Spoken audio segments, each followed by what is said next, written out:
91 అప్పుడే మనకు మే 21 రాజీవ్ గాంధీ చనిపోవడం అనేది చాలా చాలా ఇబ్బందిగా. అందుకని ఈ గ్రాఫ్ కింద రెడ్ అయితే గత 45 తర్వాత 46 గ్రాఫ్ పెరుగుతూ పోయింది.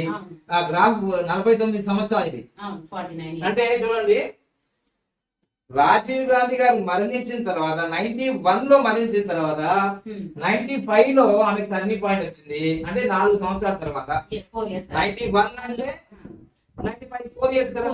సో అందుకోసం 1949 లో ఆమెకు టర్నింగ్ పాయింట్ వచ్చింది. 1995 లో అంటే గ్రోత్ ఎక్కడ ఉంది? రెడ్ దాని పైన ఉంది.